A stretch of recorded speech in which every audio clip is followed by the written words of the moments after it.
जय हिंद दोस्तों, नमस्कार सभी भाइयों को। साथियों, ईएमआई बाउंस हो चुकी है, ईएमआई भरने के पैसे नहीं हैं और ये रिकवरी वाले आपके घर आके आपको तंग कर रहे हैं, आपको कॉल पर परेशान कर रहे हैं या फिर आपको और आपके रिश्तेदारों को ऑन कॉल भद्दी भद्दी गालियां दे रहे हैं, आपके कॉन्टैक्ट लिस्ट पे फ़ोन कर रहे हैं, आपको बिल्कुल ही हैरान परेशान करके रख दिया है। तो आज का जो वीडियो है वो आप लोगों के लिए ही है। आज हम लोग इसी के बारे में बात करेंगे कि किसी प्रकार का अगर आपका अनसिक्योर लोन डिफ़ॉल्ट है, चाहे वो कोई बिजनेस लोन हो, चाहे कोई एजुकेशनल लोन हो, चाहे कोई पर्सनल लोन हो, चाहे कोई क्रेडिट कार्ड हो, चाहे कोई किसान क्रेडिट कार्ड हो। किसान क्रेडिट कार्ड भी अनसिक्योर रहते हैं, ठीक है। चाहे कोई ऐसा और कोई लोन हो, कोई क्रेडिट लिमिट हो, कोई सीसी लिमिट हो, वो आपकी डिफ़ॉल्ट हो चुकी है, आपकी आर्थिक स्थिति सही नहीं चल रही है। देखिए, मैं ये सपोर्ट नहीं करता कि भाई साहब आप बिल्कुल ही इनके पैसे मत दो। आपके पास पैसे होने के बाद भी आप पैसे नहीं दे रहे हो। अगर आपके पास पैसे हैं तो आप इनके पैसे दे दो, कोई बड़ी बात नहीं है, ठीक है। लेकिन अगर आपके पास पैसे बिल्कुल ही नहीं है, आप बिल्कुल ही आर्थिक तंगी से जूझ रहे हो, तो आपको डरने घबराने की बिल्कुल ज़रूरत नहीं है। साथियों, अनसिक्योर लोन के अंदर बैंक के पास किसी प्रकार की कोई गारंटी नहीं होती है। अब लोन दो प्रकार के होते हैं, एक सिक्योर होता है, एक अनसिक्योर होता है। जिन भाइयों को पता है कि ये दोनों क्या होता है, अच्छी बात है। जिनको नहीं पता, तो जो सिक्योर लोन होता है, जैसे मान लो आपने कोई कार का लोन लिया है, तो उसके अंदर एक गारंटी रहती है कार के रूप में कि आगे चल के साल भर बाद लोग सिविल कोर्ट से डिक्री लेके अपना इस कार को नीलाम करवा सकते हैं, ऑप्शन करवा सकते हैं। उसको भी तुरंत नहीं उठा सकते हैं। कई लोग क्या करते हैं, मेरे कमेंट सेक्शन में आके बोलते हैं कि सर कार का लोन अगर नहीं भरेंगे तो कार उठा के ले जाएंगे। ऐसा नहीं होता मेरे भाई। उसके लिए भी 13(2) का, 13(4) का, उसके बाद सिंबॉलिक पोजीशन का, फिर फिजिकल पोजीशन का, उसके बाद कोर्ट से डिक्री लेनी पड़ेगी। उसके बाद जाकर कहीं पर ये लोग नीलाम कर सकते हैं, उसको ले सकते हैं आपसे, ठीक है। उसके अंदर कम से कम साल भर चला जाता है। यही आप लोगों में दिक्कत है कि आप लोग नॉलेज कम लेते हो। नॉलेज आप लोग जितनी ज़्यादा लोगे, आप लोगों को रिकवरी वाले उतना ही कम परेशान कर पाएंगे। अब इन लोगों की परेशान करने की श्रेणी क्या रहती है, तो देखो, आप लोगों को पता ही होगा कि जब भी आप डिफ़ॉल्ट करोगे किसी भी रूप से, तो ये आप लोगों को कॉल्स करना बहुत ज़्यादा स्टार्ट कर देंगे। अगर आप इन पे ये भी बोलो कि मैं अगले महीने ईएमआई भर दूंगा, तो तब भी ये लोग आपको दिन में 100-100, 200 कॉल्स करेंगे, परेशान करेंगे। कुछ लोग मेरे भाई हैं जिनको दिन में 500 कॉल्स भी आती है। मतलब उनका 10 जगह से लोन है, एक साथ डिफ़ॉल्ट हो गया, पैसे ही नहीं है तो डिफ़ॉल्ट हो गया, तो उनको कम से कम 500-600 कॉल्स आती है। ऐसे में इन कॉल्स का क्या करा जाए? तो मैं कई लोग क्या ट्राई करते हैं कि ये सारे कॉल्स उठा के बात करने की ट्राई करते हैं। अब आपने एक कॉल उठाया, आप एक कॉल पे बात कर रहे हो कि सर मेरे को ये दिक्कत है, ऊपर से 50 कॉल और आ गए, 10 कॉल और आ गए, आप कैसे बात कर लोगे?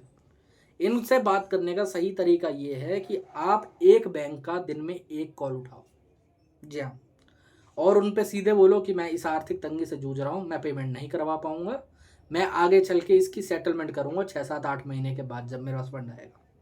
तब तक के लिए आप इसे आरटीपी डाल दीजिए।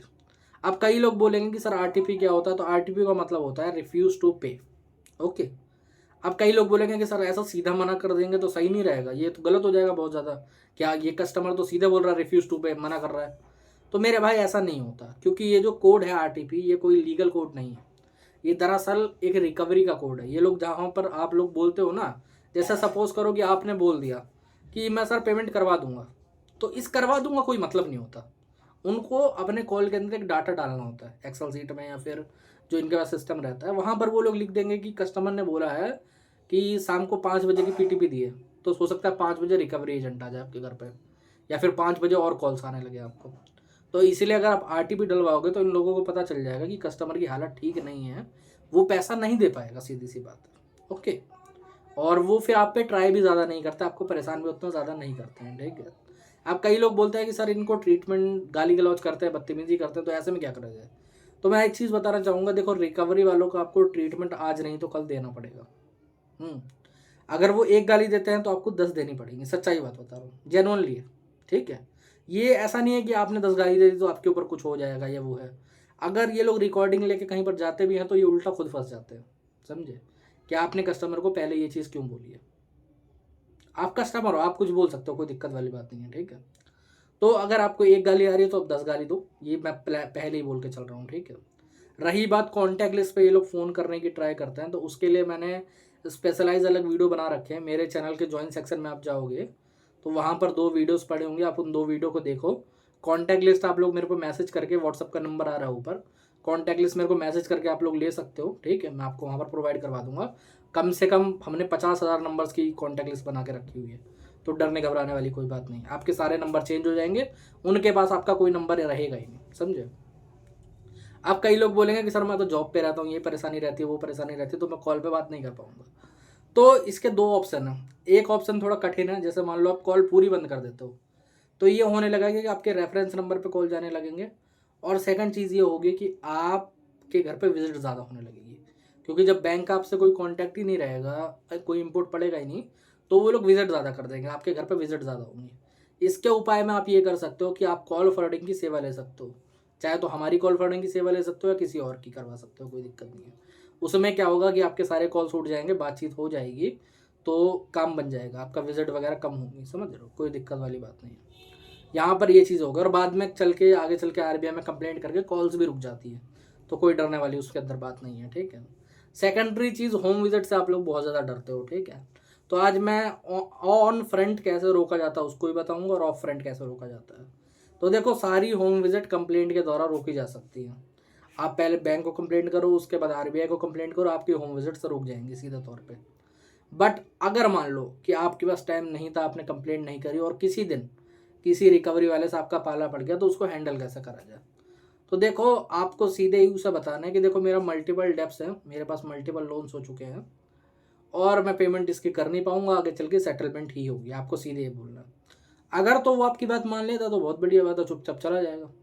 अगर तो नहीं मानता है, वो कोई लीगल नोटिस का या किसी और चीज़ का बेरा देता, तो बोलो कि लीगल नोटिस भेज दो, मुझे कोई दिक्कत नहीं है, मैं रिप्लाई करवा दूंगा। कई बार ये लोग घर के सामने बैठने की ट्राई करते हैं या फिर हैरेस करते हैं कि पेमेंट लेके जाऊंगा, तो आप कुछ मत करो, आप इन पे इनका आईडी कार्ड, ऑथराइजेशन लेटर और डीआरए का सर्टिफिकेट मांगो। अगर बोले कि मैं नहीं दे पाऊंगा या दिखाए ना, तो अपना फ़ोन निकालो, इसके सर पे ऐसे करके फ़ोन चलाओ, और उस पर वो चीज़ें मांगते रहो कि तू ये चीज़ें दिखा, तब मैं तेरे को पेमेंट के बारे में बात करूंगा, वरना मैं तेरे पे बात ही नहीं करूंगा, और पेमेंट नहीं होगी, या जो करना कर ले, ऐसे बोल दो, कोई दिक्कत नहीं है, समझे। सीधे बोल सकते हो, जब पैसे ही नहीं तो पेमेंट कहाँ से होगी, है ना। बैंक भी जब ये लोग किसी प्रकार का कोई गलत कार्य करते हैं, तो बैंक भी अपने हाथ खड़े कर लेता है। आप आगे चल के वो रिकॉर्डिंग आरबीआई को दोगे, कंप्लेंट करोगे, तो इन लोगों को जॉब से हटा दिया जाएगा, समझे। ये लोग हायर एंड फायर बेसिस पे रहते हैं। आज इनको नौकरी पे रखा गया, कल इनको नौकरी से निकाल दिया जाता है। क्यों निकाल दिया जाता है? क्योंकि बैंक इनकी कोई लाइबिलिटी नहीं लेता, सीधी सी बात है।